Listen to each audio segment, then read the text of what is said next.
Esta semana, en Amigos de Dios, un mensaje de la serie Una Iglesia Transformada, con el tema Adorando en el Desierto. El tema que quiero compartirles hoy es Adorando en el Desierto. Cuando hablamos del desierto, muchas veces ni escuchar esa palabra queremos, ¿verdad? Y muchos la usan, fíjense. ¿Cómo está, hermano? Aquí pasando el desierto, dice malo. No saben a veces ni lo que se está hablando, pero cualquier parecido es pura coincidencia, ¿verdad? Bien, quiero que se ubique por favor en el Salmo 95. Salmo 95, ahí vamos a iniciar en esta mañana. Y quiero leer ahí algunos versos para ir entrando en el tema. Salmo 95, versículo 1. Dice la Escritura: venid, cantemos con gozo al Señor, aclamemos con júbilo a la roca de nuestra salvación.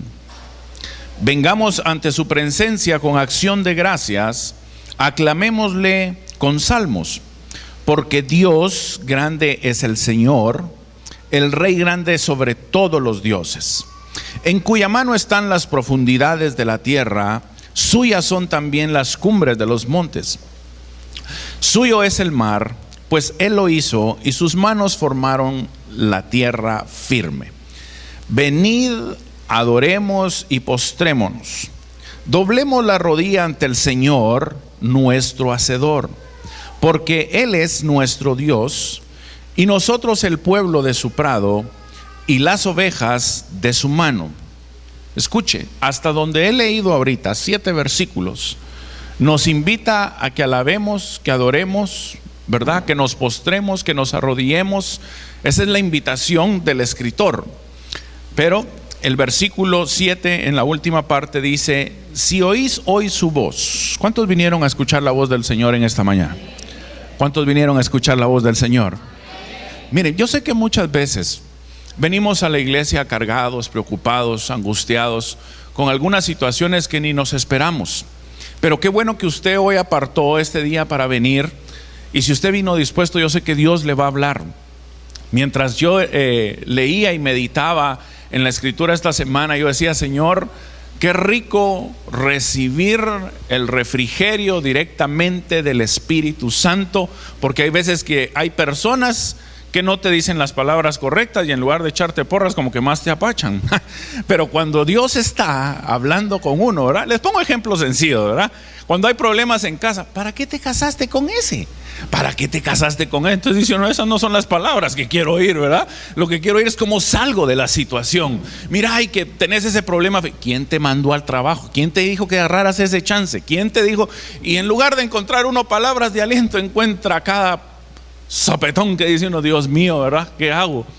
Y lo mejor es ir, ¿verdad? A la fuente que fluye agua, que fluye esa vida tan especial en nosotros. Mire pues, si oís hoy su voz, versículo 8, no endurezcáis vuestro corazón como en Meriba, como en el día de Masá, en el desierto, cuando vuestros padres me tentaron, me probaron, aunque habían visto mi obra. Por 40 años me repugnó aquella generación, y dije: es un pueblo que se desvía en su corazón y no conoce mis caminos. Por tanto juré en mi ira: ciertamente no entrarán en mi reposo. Cuando uno lee la segunda parte de este salmo, es impresionante, porque el escritor dice: hey, no endurezcan su corazón como lo hicieron en aquella oportunidad en Meriba, en el día de Masá. Déjeme primero explicarle qué significa Meriba y qué significa Masá. Meriba significa disputas, significa reclamo. Masá significa prueba, significa duda. El pueblo dudó del Señor. A estas alturas, solo quiero darle el panorama para que usted se ubique mejor. A estas alturas del partido, el pueblo estaba dudando que si Dios estaba en medio de ellos, estaba dudando de la provisión, estaba dudando de sus promesas. ¿Qué había pasado a estas alturas, al capítulo 17, específicamente el libro de Éxodo? Ya se había abierto el Mar Rojo, ya había venido el maná, ya había provisión para el tabernáculo, ya habían pasado tantos eventos sobrenaturales y el pueblo todavía seguía diciendo que Dios no existe por sus actitudes y por lo que hablaba. Y lo vamos a ir a ver despacito ahí al Éxodo 17. Pero yo quiero que por favor usted anote unos pensamientos y unas ideas que Dios puso en mi corazón, porque muchas veces, se lo voy a decir de esta manera, hablando de desierto, nosotros no deseamos estar en el desierto, pero llega el momento en que nos toca pasarlo. ¿O no ha tenido usted problemas? Desierto igual problemas, aflicción. ¿No le ha pasado a usted en su vida? Después de que fue cristiano se acabaron los problemas. Ay, no, hermano, peor. Bienvenido, ¿verdad? Al cuerpo de Cristo. Así es el asunto. Lo distinto en nuestra vida es que lo enfrentamos de una manera diferente, con una fortaleza diferente, con una mentalidad diferente. Pero aquel que no pone su confianza en Dios empieza a ser destruido por pausas hasta que llegue un momento en que nuevamente el diablo cumple su propósito, su misión y nos aparta del camino del Señor. Bien, anote esto por favor.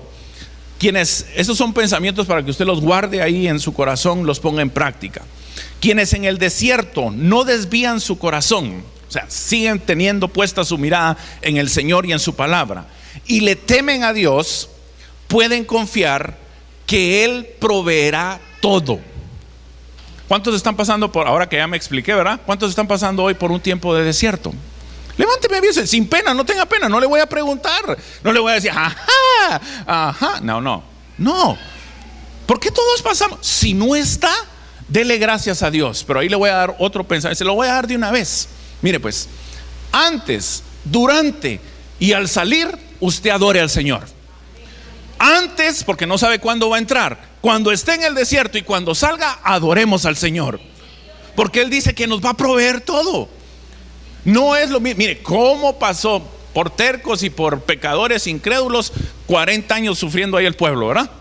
Hasta llegar a aquella promesa que Dios ha hecho. Usted y yo tenemos promesas, ¿sí o no? Tenemos promesas de Dios y tenemos grandes promesas, pero a veces por no creerle a Dios, por no creer en su palabra, en su provisión, atrasamos las bendiciones. Y Dios no nos ha llamado a que vivamos con promesas atrasadas ni con bendiciones atrasadas, sino a que las disfrutemos el día de hoy, que las disfrutemos en este tiempo hermoso. Anote este otro pensamiento: si adoramos a Dios aun cuando la vida no nos trata bien, ahí es cuando más cuesta, ¿verdad? Cuando hay problemas, cuando usted viene peleando con el esposo y la esposa, ¿adora al Señor? Pues no, adóralo vos. Levanta la mano pues, a ver si la levanta. Y está la cosa tensa, ¿verdad? Pero si usted mantiene la mentalidad y su corazón sano, y está bien, tengo problemas en casa, tengo problemas en el trabajo, tengo problemas con los hijos, ok, pero de todas maneras yo voy a adorar a Dios. No voy a cambiar mis actitudes ni mi forma de pensar. Escuche, si adoramos a Dios aun cuando la vida no nos trata bien, veremos cumplir sus promesas y no las vamos a atrasar. No las vamos a atrasar. Tenemos que seguir adorando a Dios. Voy con un tercero. Cuida cómo te conduces, escucha bien esto. Cuida cómo te conduces durante el tiempo de la prueba o el desierto, ya que de eso depende cuánto tiempo permanezcas en ellas. ¿Quieren cita bíblica? Miren lo que pasó con el pueblo de Israel. Hay que cuidar cómo uno permanece en ese tiempo. No entra, yo estoy bien, a mí no me ha pasado nada, mi hogar bien, gano bien y todo bien. Mire, hasta guapo soy, todo bien. Tranquilo, qué bueno, adore al Señor. Pero si usted acaba de empezar ese proceso, o tiene un mes, o tiene 6 meses, y usted dice, ya no miro salida, no miro por dónde está la solución, usted siga adorando, mi hermano. Estuvimos hablando 2-3 domingos sobre transformar nuestra adoración. Ahora los voy a llevar un poquito más a la práctica. Quiero ponerles otros ejemplos, porque mucha gente en el tiempo del desierto deja de adorar al Señor. Yo voy a ponerle el ejemplo del pueblo versus Moisés en ese capítulo 17, en estos versos que vamos a ver a continuación. Solo déjeme darle otro par de pensamientos acá. Dios desea que nuestra adoración sea antes, durante y al salir de la prueba. Esa ya se la dije. Cuando el corazón de alguien se endurece, escuche, esa persona está tan aferrada a sus caminos que no puede volver a ver a Dios.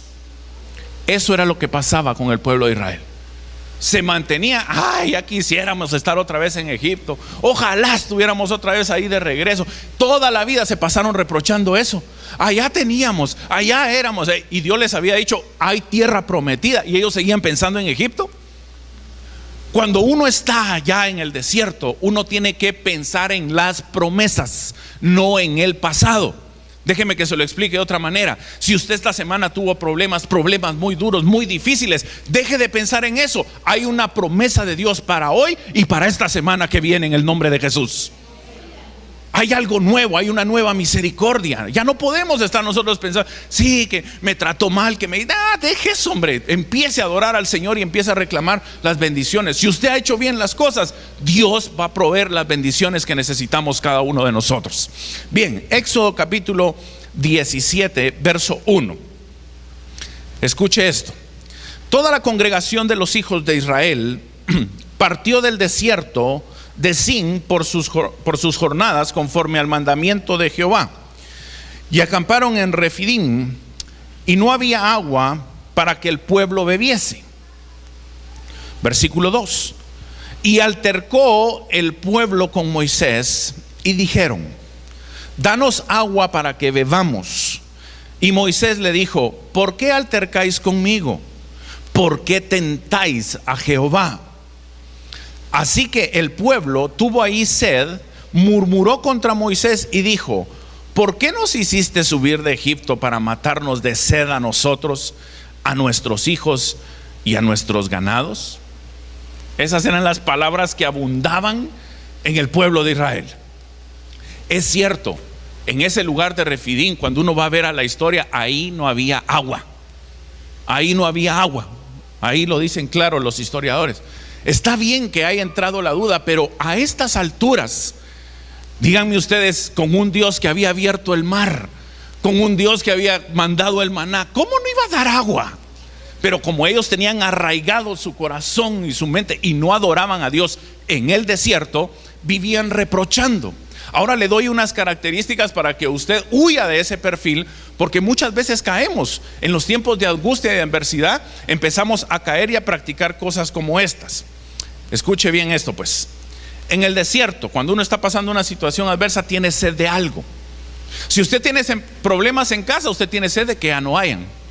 Si está a punto de divorciarse, usted no se quiere divorciar porque sabe que se sale del orden de Dios. Si no hay un trabajo, usted quiere un trabajo para que cubrir todas sus necesidades. Entonces hay un tiempo de aflicción, hay una sed de algo, pero tenemos que saber cómo actuar en ese momento. Escuche, aparece la desesperación, la angustia, la violencia, la impaciencia. No se respetan las autoridades.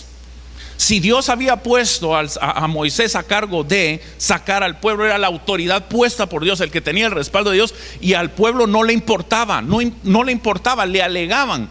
Moisés, cuando se postra acá y empieza a clamar, ahorita se lo voy a leer, él dice claramente: estos me quieren apedrear, y era la autoridad que Dios había puesto. ¿Por qué? Porque un momento difícil en la vida nos ahoría a hacer tonteras, fuera del orden de lo que Dios tiene para mi vida, fuera de lo que Dios tiene para mí. Vean otras características, yo las enumeré aquí rapidito. Viven pensando en el pasado, no se respetan las autoridades, se pierde la confianza en Dios a tal punto que se duda de su presencia, de su provisión, de sus promesas, de su misericordia. Con lo que había vivido esta gente a este punto de su vida, dijo: no, pues agua en cualquier rato. Alguien, ¿verdad?, que le hubiera creído al Señor. Los historiadores dicen que eran más de 1,5 millones, 2 millones de personas entre todos los que andaban caminando ahí. O sea, iba a haber provisión. Hubo provisión de maná, porque no iba a haber de agua.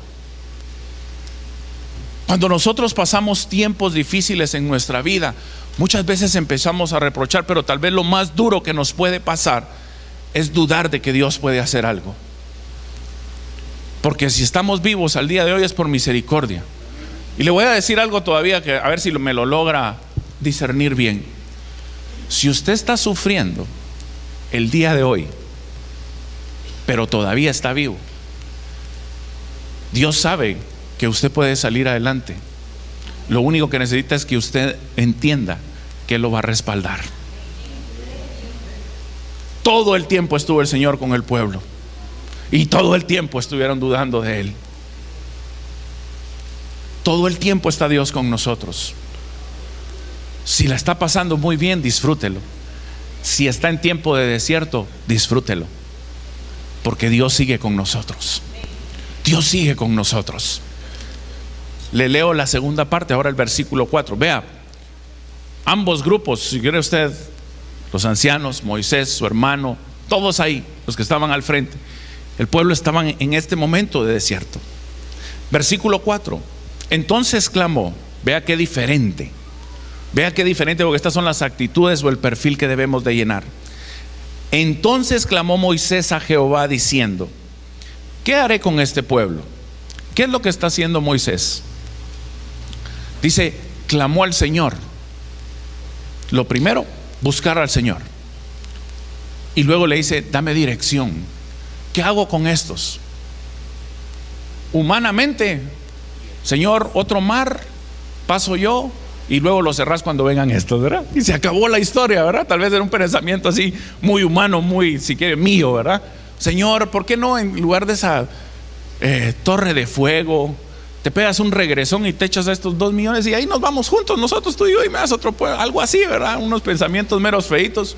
Sin embargo, el Señor le dice, Moisés le dice, ¿qué haré con este pueblo?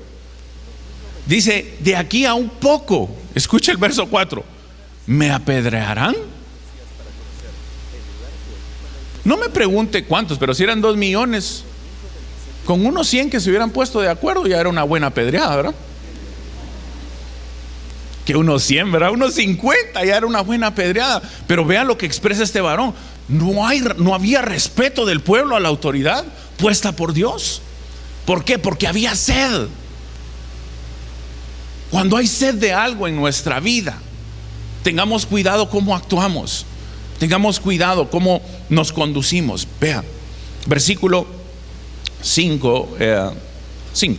Y Jehová dijo a Moisés: pasa delante del pueblo y toma contigo de los ancianos de Israel, y toma también en tu mano tu vara con que golpeaste el río. ¿Se recuerdan lo de las plagas y todo eso? Y ve, he aquí, yo estaré delante de ti allí sobre la peña en Horeb, y golpearás la peña y saldrá de ella aguas, y beberá el pueblo. Y Moisés lo hizo así en la presencia de los ancianos de Israel, y llamó el nombre de aquel lugar Masá y Meriba, por la rencilla de los hijos de Israel, y porque tentaron a Jehová diciendo: ¿está pues Jehová entre nosotros o no? ¿Cuántos creen que Dios está en nuestro corazón, en nuestra vida y en este lugar? O sea que no importa qué desierto o qué situación estemos pasando hoy, así como obraba con el pueblo, así va a obrar hoy Dios en nuestra vida. Quiero llevarlo ahora al Nuevo Testamento. Se recuerda que hace unos días estuvimos compartiendo de la mujer samaritana, hablando sobre los verdaderos adoradores, y me topé que mientras leía nuevamente el capítulo 4 y versículo 13, vayan ahí por favor, o véanlo en la pantalla, cuando el Señor dice: me era necesario pasar por ahí, porque ya sabía de su encuentro con la samaritana. El Señor intercambia palabras con ella, presenta el evangelio de una manera diferente si usted quiere. Sin embargo, el objetivo era el mismo: que esa mujer fuera alcanzada y se convirtiera en la adoradora que se convirtió. El versículo 13 dice: Jesús le contestó cuando tenían esa plática en el pozo: cualquiera que bebe del agua de este pozo vuelve a tener sed, pero el que beba del agua que yo doy nunca más. ¿Leyó bien? Dice la versión del lenguaje sencillo: nunca más tendrá sed, porque esa agua, como un manantial, dice, del que brota vida eterna. Aquí está hablando de la vida eterna, y en ese momento de la plática la mujer todavía estaba como interpretando: ¿será que ya no tengo que venir a traer agua? No. Pero el Señor ya le estaba hablando de vida eterna y de quién era Él. Jesús en nuestro corazón es la fuente de vida. Mucha gente está buscando vida y solución en otro lugar que no es Él. Y nosotros sabemos que para un tiempo de desierto, para un tiempo de aflicción, a donde tenemos que irnos a refugiar es en Él. Cuando yo leo más adelante en el capítulo 7, verso 37, ahí vea por favor, anótelo. Dice, en el último gran día de la fiesta de los tabernáculos, Jesús se puso en pie y alzó la voz diciendo: si alguno tiene sed, venga a mí y beba. El que cree en mí, como dice la Escritura, de su interior correrán ríos de agua viva. Esto dijo del Espíritu que había de recibir los que creyesen en Él, pues aún no había venido el Espíritu Santo, porque Jesús no había sido aún glorificado. Él hace la invitación, pero también aquí está hablando del Espíritu Santo. El Señor ya está sentado a la diestra, ahora el Espíritu Santo está con nosotros. ¿Cómo se va a saciar la sed en nuestra vida? Con la palabra de Dios y con la llenura del Espíritu Santo. ¿Cómo voy a hacer yo bendición cuando yo asimilo lo que la palabra dice, las promesas? Y entonces a través del poder y la unción que nos da el Espíritu, yo puedo ser bendición para otros. Pero ¿qué está sucediendo hoy? No hay conocimiento de la palabra, no hay relación con el Espíritu Santo. Y cuando llega el momento de desierto, el momento de angustia, el momento difícil en la vida, no sabemos cómo enfrentarlo. Y tenemos sed de respuestas.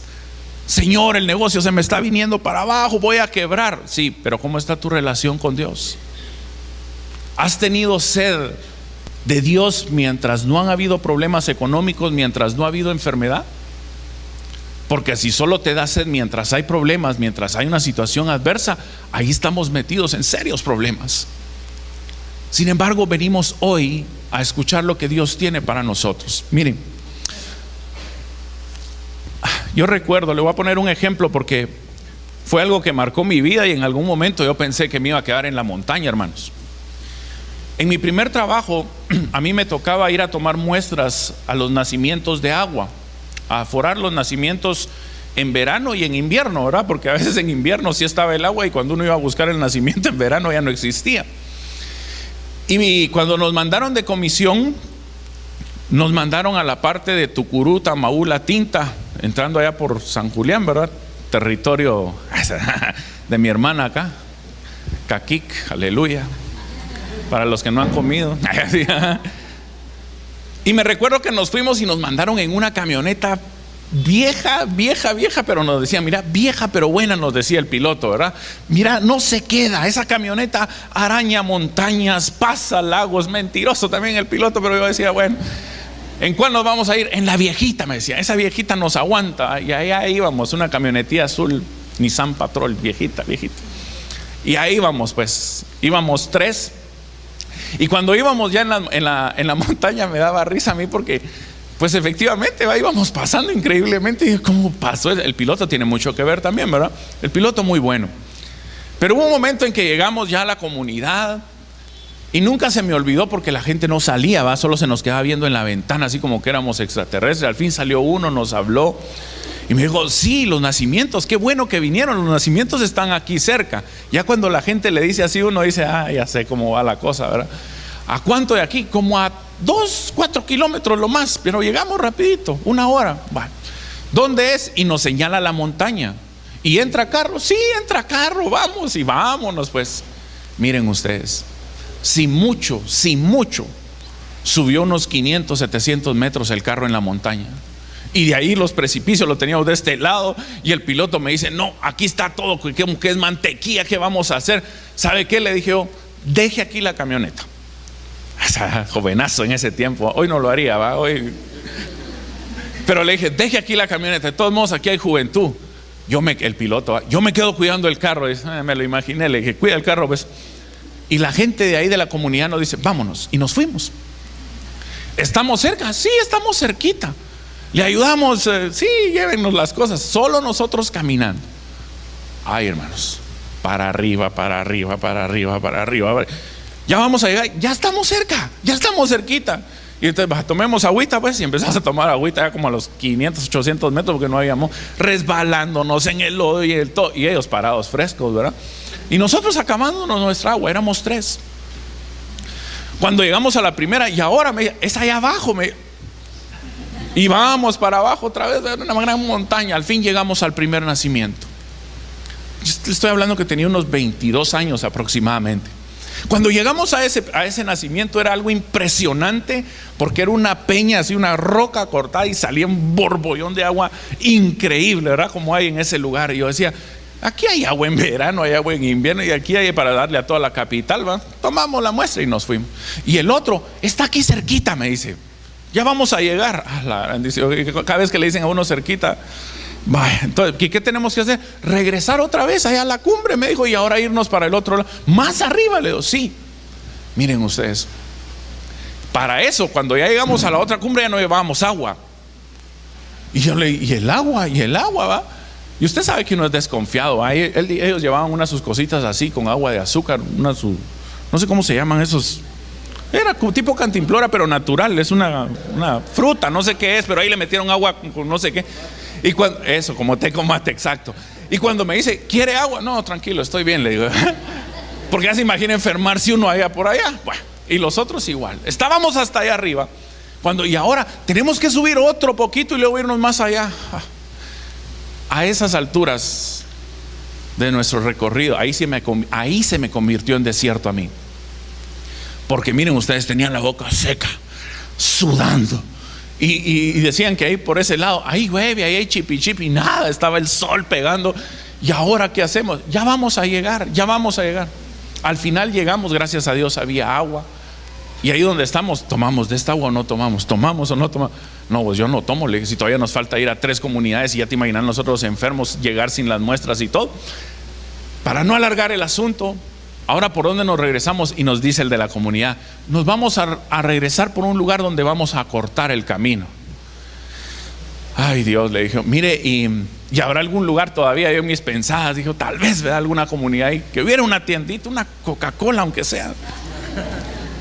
Y me dice, no, nos vamos a ir por vereda, pero vamos a salir más rápido.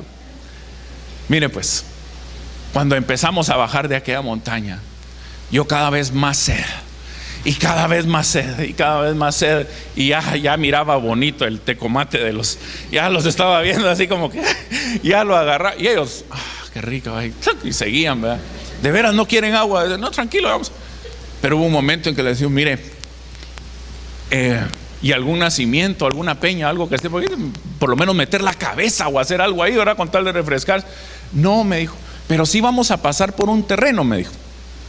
Vamos a pasar un terreno, una gran quebrada, me dijo. Tenemos que bajar otro poquito, me dice.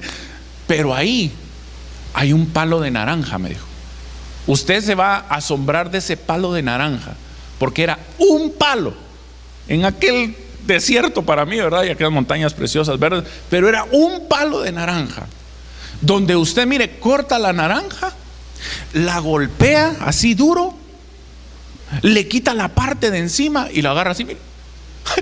Y yo ya me imaginaba, yo estaba alucinando cuando me dijo eso. Y dije, ya voy a llegar a ese palo. Pasamos 1:30 más caminando y no llega. Mire, cuando yo dije, ese palo es mío y de nadie más, estaba diciendo, ver aquella belleza de palo, doblada las ramas con las naranjas ahí cayendo y pudriéndose. Ya llegamos, me dijo. Me para y me dice, tranquilo, me dijo, porque usted tiene mucha sed. Yo ya me di cuenta, mire cómo trae los labios, los llevaba, ya se imagina. Tranquilo, me dijo, despacio, me dijo, porque se nos puede ahogar. Y me empieza a agarrar la naranja así, miren ustedes. Y yo diciéndole, pobre ese hombre. Y va de golpear la naranja, le quita la parte de encima y él hace, y todavía tira el jugo, ¿eh? Buen jugo, me dijo, dele despacio. Ay, hermano. Y yo hacía, y empecé despacio porque de veras, y ha sido, miren, de veras ustedes, las 5 o 8 naranjas más deliciosas que me he comido en mi vida. Me tomaba esa naranja y cada vez, y yo decía otra, Y despacito, y otra. Y ellos le dicen, ¿le gustaron más, ingeniero? ¿Le gustaron más? Sí, le decía yo, sí me gustaron. Y va a darle a la naranja. Pero ¿sabe qué estaba pensando yo? Si aquí todavía me falta regresar al carro. O sea, yo estaba saciando mi sed ahí. Y el resto, ¿cómo iba a hacer? Hasta llegar al carro y luego conseguir donde hubiera agua. Para no hacerle más larga la historia, ¿verdad? Metimos naranjas, cargamos naranjas, todo lo que pudimos. Y empezamos a salir de esa quebrada otra vez. Y efectivamente llegamos, tal vez nos ahorramos 1 hora de camino. ¿Por qué les cuento esto? Porque espiritualmente muchas veces estamos así. Estamos caminando en el desierto, estamos caminando en una situación tan difícil que no encontramos la fruta correcta, dijo aquel, la naranja correcta. Y espiritualmente es nuestro Señor.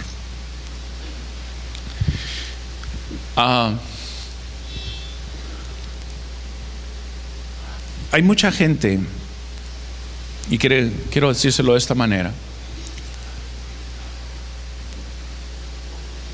que el diablo en el desierto se aprovecha para matar sus sueños, para matar todos sus anhelos y todo aquello que Dios nos ha mandado a hacer. Quiero terminar con el pasaje de Esteban. Cuando usted lee el capítulo 6 y capítulo 7 del libro de los Hechos, usted encuentra la historia donde la iglesia está creciendo y los discípulos tenían que seguir compartiendo la palabra, pero había un problema, que las mesas tenían que seguir siendo atendidas. Y por decisión de los discípulos dicen, ok, consigan gente para atender las mesas con testimonio. Y cuando empiezan a describir de aquellos que iban a servir las mesas, escuche bien, porque se lo estoy diciendo, era servir las mesas con tal de que los otros siguieran orando y pregonando la palabra. Y los que iban a servir las mesas, cuando habla de Esteban, dice, un hombre lleno de fe y del Espíritu Santo. Es el primero que mencionan ahí. Esteban empieza a hacer aquello que lo pusieron a hacer en su momento de vida. Y seguramente lo hizo muy bien, hizo algo más, que era hablar con sabiduría del Espíritu, milagros, prodigios, maravillas. Y la gente lo empezó a poner en mal, y lo llevaron y lo pusieron en mal delante del consejo. Dígame usted, ¿qué culpa tenía Esteban de haber sido escogido para servir las mesas, de sanar enfermos, de echar fuera demonios, de hacer prodigios y maravillas, si era el llamado que tenía? Pero lo ponen en mal. Lo ponen en mal delante del consejo, y este hombre, cuando les empieza a hablar, les da un recorrido tan bello por el Antiguo Testamento. Pasa por Abraham, José, Moisés, y les menciona ahí, ¿verdad? Varios. Y eso enfurece a la gente del consejo. Esta gente había llegado, Esteban había llegado delante de ellos hasta con cara, como cara de ángel, por la relación que tenía con Dios. Habla de la palabra del Señor, y entonces aquel lleno del Espíritu, aquel lleno de fe, aquel hombre que hablaba con sabiduría, con autoridad, que tenía autoridad espiritual, que tenía la palabra, fluía la palabra en él por medio del Espíritu y el conocimiento que tenía, cayó mal y lo empiezan a apedrear. Eso es un desierto. ¿Dónde está el error de Esteban? ¿Dónde está lo malo que él hacía? Si lo único que hizo fue hablar verdades delante de aquella gente y hacer todo aquello que Dios lo había mandado a hacer. Es impresionante cuando uno lee el final del relato, y es importantísimo que lo entendamos, y les voy a decir por qué. Porque una persona que sabe atravesar desiertos puede testificar a otros y darle vida a otros. Una persona que sabe enfrentar dificultades puede enseñarles a otros a pasarlas. Una persona que sabe enfrentar la adversidad le va a dar vida a otro. Esteban pasó por esa situación difícil, durísima. Pero ¿qué fue lo que hizo? Léalo ahí despacio. Dice: Esteban puso su mirada en el cielo y Esteban vio la gloria de Dios. Tip para nuestra vida y para nuestro desierto, si lo estamos pasando: la mirada no se quita del cielo. La gloria de Dios la vamos a seguir viendo en el desierto.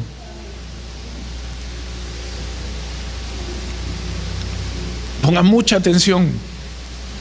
Ya no debemos de ser pueblo que ponemos nuestra mirada en la tierra infértil.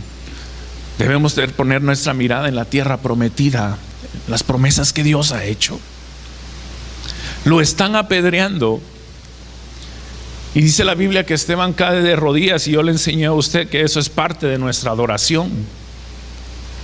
El ponernos de rodillas es reconocer la grandeza de Dios y ser lo suficientemente humilde. Pero a eso le agrega y dice: perdónale lo que están haciendo, no saben lo que hacen.